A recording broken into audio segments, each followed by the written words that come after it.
আমি একটা মেয়েকে ভালোবাসি এবং মেয়েও আমাকে ভালোবাসে। হ্যাঁ, আল্লাহু আকবার কে করে? ওই আগে বোঝো কি বলেছে শুনি আমরা।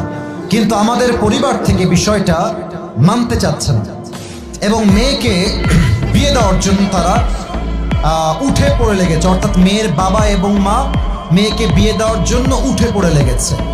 মেয়েকে বিয়ে দিবে প্রতিষ্ঠিত ছেলের সাথে এবং আমি আর মেয়ে ইন্টার ফার্স্ট ইয়ারে পড়ি এবং আমার প্রতিষ্ঠিত হওয়া অনেক দেরি।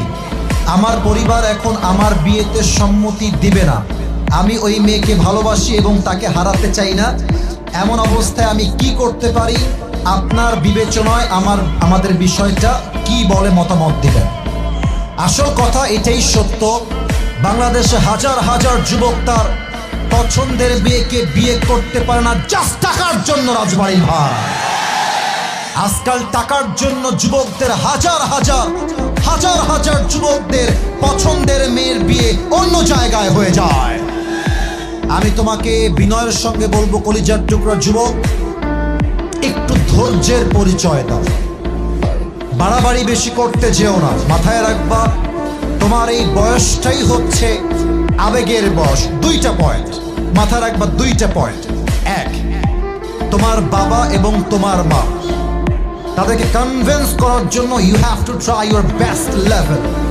সর্বোচ্চ দরকার হলে বাবার পায়ে ধরবা, মায়ের পায়ে ধরবা যে মা, তোমার দোয়া ছাড়া আমি বিয়ে করতে চাই না গো মা, প্লিজ তুমি একটু হেল্প করো আম্মা।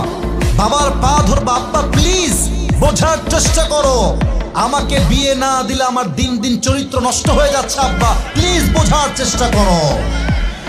আর সেই আব্বাদেরকে বলবো, যে আব্বারা সন্তানকে সঠিক বয়সে বিয়ে দিচ্ছেন না, আপনার ছেলে বিয়ে না হওয়ার জন্য যত জায়গায় জেনা করবে, যত মেয়ের সঙ্গে অন্যায় জড়াবে, আমি আসিফ আপনাকে 100% ইনশিওর করে বলছি, আপনি বাবা হিসেবে আপনার সন্তানকে সঠিক বয়সে বিয়ে না দেওয়ার জন্য এই প্রত্যেকটা জেনার দায়ভার কিয়ামতে আপনাকে বহন করতে হবে। আব্বা জান আমার, এক নাম্বার কথা, আব্বা আম্মাকে বোঝাবা, পা ধরবা। যদি আব্বা আম্মা না বোঝে, আলেম ওলামা নিয়ে যাবা, আলেমদেরকে দিয়ে বোঝাবা, মুরব্বীদেরকে বুঝাবা। যদি আব্বা আম্মা এতেও না মানে, সোজা তোমার নিজেরাই বিয়ে করে ফেলবে। এটা আমি আমার বুকের ব্যথার থেকে বললাম, কারণ বাবা মা রাজি না হওয়ার জন্য হাজার হাজার যুবক বছর বছর জেনার সম্পর্কে জড়িয়ে থেকে যায়, ঠিক কিনা বলে? আমার মনে হয় প্রত্যেকটা মেয়ের বাবা যদি বলে যে বাবা তুমি তো আমার মেয়েকে বিয়ে করবা, তোমার তো চাকরি নাই, ব্যবসা নাই, শোনো ওইটা আমার পরিচয়ের টুকরা মেয়ে, তো তুমি বিয়ে করে নাও, তবে সে আমার বাসায় থাকবে, আমার বাসায় খাবে, আগেও যেমন ছিল এখনো সে তেমন থাকবে। বাবা তুমি তার স্বামী হয়ে থাকো এবং তুমি যখন জীবনে প্রতিষ্ঠিত হবে, তুমি আমার মেয়েকে এসে রাজার মতো রাজকুমারীকে তোমার বাসায় নিয়ে যাবে। এমন চিন্তা প্রত্যেকটা মেয়ের বাবার যদি হয়ে যায়, আমি 100% বলবো এই দেশে বিয়ের সংখ্যা বাড়বে, জেনার সংখ্যা কমে যাবে, ঠিক কিনা বলে? এক নাম্বার, আব্বা আম্মাকে সর্বোচ্চ বোঝাবার ট্রাই করো।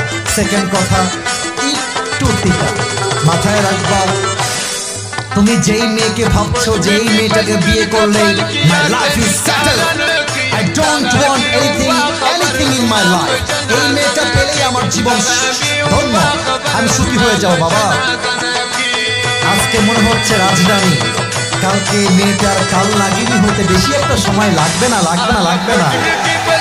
সব মেয়েকে দেখে পটে যেও না, মেয়েদের সব আই লাভ ইউ মানে আই লাভ ইউ হয় না। অনেক সময় একই মেয়ে, একটাই মেয়ে একসঙ্গে 4টা বয়ফ্রেন্ডকে মেসেঞ্জারে মেইনটেইন করে বেড়ায়। তবে তোমরাও খুব বেশি একটা ভালো না, সবার মধ্যেই ভেজাল আছে। তা আমি বলবো, যেই মেয়েকে বিয়ের জন্য পাগলামি করছো, একটু জাস্টিফাই করে নাও, আদৌ কি সেই মেয়ে তোমার বউ হওয়ার যোগ্যতা রাখে কিনা। যদি তুমি ভুল জায়গায় বিয়ে করো, তোমার পুরো জীবনটাই নষ্ট হয়ে যাবে। যুবক ভাই আমার, আল্লাহ যুবককে হালাল ভাবে বিয়ে করার তৌফিক দান করুক। পড়েন সবাই জবান খুলে আমিন।